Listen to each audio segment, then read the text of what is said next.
ओम शांति। आज का वरदान है, स्मृति स्वरूप बन, विस्मृति वालों को स्मृति दिलाने वाले सच्चे सेवाधारी भव। स्मृति स्वरूप बन, विस्मृति वालों को स्मृति दिलाने वाले सच्चे सेवाधारी भव। बाबा ने सेवाधारी, सच्चे सेवाधारी की विशेषता आज बताई। बाबा ने एक्सप्लेन किया, अपने स्मृति स्वरूप फीचर्स द्वारा औरों को स्मृति स्वरूप बनाना, यही सच्ची सेवा है। अपने स्मृति स्वरूप फीचर्स द्वारा औरों को स्मृति स्वरूप बनाना, यही सच्ची सेवा है। आपके फीचर्स औरों को स्मृति दिला दें कि मैं आत्मा हूँ। मस्तक में देखें ही चमकती हुई आत्मा व मणि को। जैसे सांप की मणि देख करके सांप की तरफ कोई का ध्यान नहीं जाता, ऐसे अविनाशी चमकती हुई मणि को देख देहभान को भूल जाएं। अटेंशन स्वतः आत्मा की तरफ जाए। विस्मृति वालों को स्मृति आ जाए, तब कहेंगे सच्चे सेवाधारी। विस्मृति वालों को स्मृति आ जाए, तब कहेंगे सच्चे सेवाधारी। अगेन बाबा ने सच्ची सेवा की डेफिनेशन और सच्चे सेवाधारी की डेफिनेशन बताई है। टाइम एंड अगेन बाबा अव्यक्त मुरलियों में वरदान के माध्यम से, मुरली के माध्यम से हमें बताते रहते हैं कि सच्ची सेवा, एक्यूरेट सेवा क्या है। और आज भी बाबा ने सच्चे सेवाधारी की निशानी क्या बताई, जो अपने स्मृति स्वरूप द्वारा औरों को स्मृति स्वरूप बनाएगा।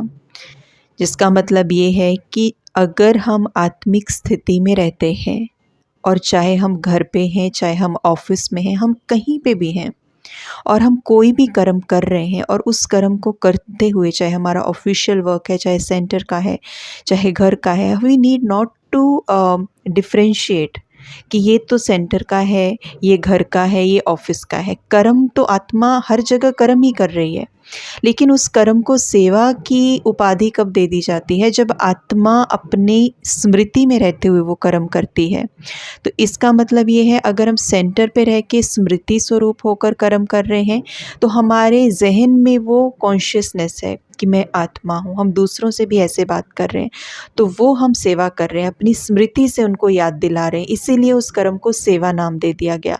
इट डजंट मीन कि अगर मैं ऑफिस जाके सिमिलर वे से या सिमिलर मेथड से अगर मैं ऑफिस में भी जाके कर्म करती हूँ ऐसे इसी कॉन्शियसनेस के साथ, तो हम इसको सेवा नहीं कहेंगे। नहीं, ये भी सेवा है। अगर मैं ऑफिस में जा रही हूँ और मुझे मेरी कॉन्शियसनेस में ये है कि मैं आत्मा, ये रोल प्ले कर रही हूँ, और अपनी स्मृति स्वरूप होते हुए मैं हर एक गुण और शक्ति का यूज़ कर रही हूँ संगठन में, तो वो भी स्मृति है, वो भी सेवा है। सिमिलर वे में अगर मैं घर पे रहते हुए ये चीज़ कर रही हूँ, तो वो भी सेवा है। It has nothing to do with the physical service कि हम ये कहें कि नहीं, अगर मैंने कोई सेंटर पे प्रोग्राम अरेंज हो रहा है तो मैंने वहाँ पे प्रदर्शनी समझा दी। हम प्रदर्शनी समझा सकते हैं, हम मुरली करवा सकते हैं, हम सेंटर पे रह के सेवा कर सकते हैं, and still we are not in that consciousness. हम उस कॉन्शियसनेस में हैं ही नहीं कि मैं आत्मा हूँ, तो क्या उसको सेवा कहेंगे? इस डेफिनेशन के हिसाब से तो नहीं, जो बाबा ने आज डेफिनेशन दी। तो इसीलिए सेवा कोई भी फिज़िकल कर्म से हम उसको रिलेट नहीं करते। हम गुरुद्वारे में, मंदिर में जाके भी सेवा कर सकते हैं, एक तरह से कर्म कर सकते हैं, और अपने मन में कुछ और बातें रख सकते हैं, तो वो तो सेवा नहीं हुई। In the same way service का कोई भी फिज़िकल काम से कोई लेना देना नहीं है, लेकिन सर्विस मतलब कुछ भी कर्म करते हुए मेरी कॉन्शियसनेस कैसी है।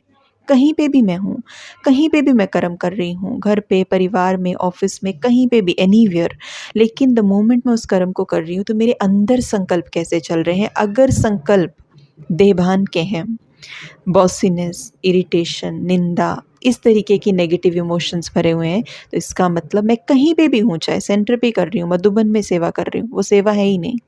क्योंकि हमारा जब कर्म करने का तरीका ऐसा हो कि उसमें आत्मिक स्थिति का भान दूसरों को आए, उसमें दूसरा भी स्मृति स्वरूप बन जाए। ऐसा ना हो कि मैं कुछ ऐसा कर दूं कि दूसरे का बॉडी कॉन्शियसनेस और पक्का हो जाए। ये हमें देखना है। तो आगे बाबा ने स्लोगन दिया है, अवगुण धारण करने वाली बुद्धि का नाश कर सत्तो प्रधान दिव्य बुद्धि धारण करो। अवगुण धारण करने वाली बुद्धि का नाश कर सत्तो प्रधान दिव्य बुद्धि धारण करो। तो ये हमें बाबा ने होमवर्क दिया है और इसके ऊपर हमें काम करना है। ओम शांति।